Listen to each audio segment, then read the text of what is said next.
लाहौर के एक आधुनिक इलाके में फराह अपनी माँ और बहन भाइयों के साथ रहती थी। उसके घर के पास एक क्रिकेट ग्राउंड था जहाँ रोज क्रिकेट मैच होते थे। ग्राउंड के साथ टी जना नाम की एक जगह थी और वहीं पास से ट्रेन की पटरी गुजरती थी जहाँ हर थोड़ी देर में ट्रेनें दौड़ती थीं। वो रोजा तो रखती मगर सारा दिन मोबाइल पर लड़कों से बातें करने और गाने सुनने में गुजार देती। घर का कोई काम न करती और जब वालिद समझाते तो मजाक में टाल देती।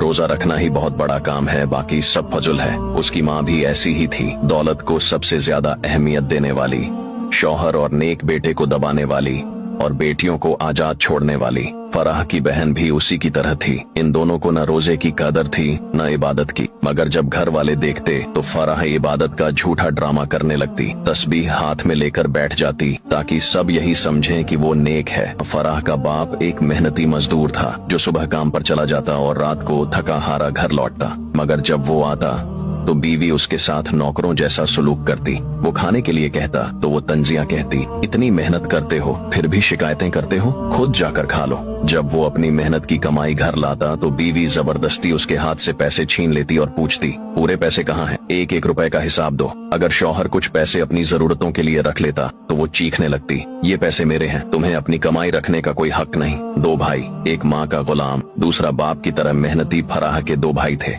बड़ा भाई जो हमेशा माँ की बात मानता था, उसकी हर बात पर यकीन करता और घर की हर खबर जाकर माँ को बताता। अगर बाप या साजिद कोई बात करते या कोई रिश्तेदार आकर कुछ कहता तो वो फौरन माँ को जाकर खबर दे देता, अम्मी अब्बा ने आज ये कहा, साजिद ने ऐसे बोला, फलां रिश्तेदार ने ये कहा। माँ को उसकी यही आदत पसंद थी और वो उसे सबसे ज्यादा चाहती थी। लेकिन इस बड़े भाई को एक और जुनून था, क्रिकेट। वो हर वक्त क्रिकेट में गुम रहता, जहाँ जाता क्रिकेट क्रिकेट, बस क्रिकेट ही उसकी जिंदगी थी। घर में रहता तो टीवी पर क्रिकेट, बाहर जाता तो दोस्तों के साथ क्रिकेट, और अगर माँ उसे कोई काम कहती तो उसका एक ही जवाब होता, पहले मैच पूरा कर लूं फिर देखता हूँ। दूसरा भाई साजिद जो फराह से कुछ साल बड़ा था, अपने बाप की तरह मेहनती था, रोजाना मजदूरी करता, रात को थका हारा घर आता। वो न माँ का लाडला था न बहनों की तरह आजाद, बल्कि जिंदगी की सख्तियों का सामना कर रहा था। साजिद का निकाह हो चुका था और जब वो रात को आता तो थोड़ा सा वक्त निकालकर अपनी बीवी से मोहब्बत से बातें करता, मगर माँ को ये भी बर्दाश्त न था। वो तंज के तीर चलाती,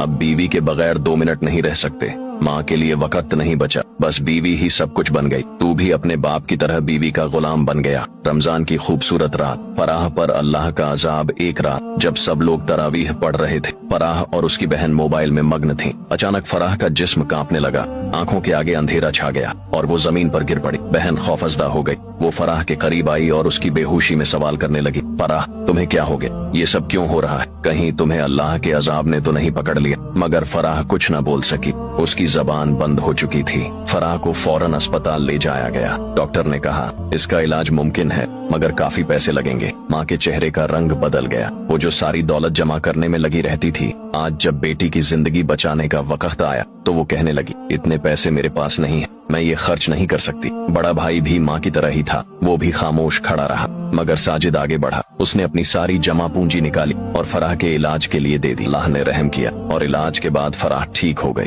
आंख खुलते ही उसकी आंखों से आंसू जारी हो गए। वो रोती हुई साजिद के गले लग गई और रोते रोते कहने लगी, भाई मैंने बहुत गुनाह किए हैं, मैंने बहुत गलत रास्ता इख्तियार किया, मैं अल्लाह से माफी मांगना चाहती हूँ। अब वो मोबाइल छोड़ चुकी थी, मौसीकी और गाने छोड़ चुकी थी, लड़कों से बातें छोड़ चुकी थी और दिल से तौबा कर चुकी थी। वो माँ के पास गई और कहा, अम्मी अल्लाह ने मुझे दूसरा मौका दिया है, आप भी अपनी गलतियों से तौबा कर लें, पैसों की मोहब्बत छोड़ दें, अल्लाह की मोहब्बत इख्तियार कर लें। रमजान हमें सिखाता है कि गुनाह पर पर्दा डालने से कुछ नहीं होता। अल्लाह सब जानता है, लेकिन जो दिल से तौबा करे अल्लाह उसके लिए रास्ते खोल देता है। तौबा का दरवाजा बंद होने से पहले लौट आना ही असल कामयाबी है।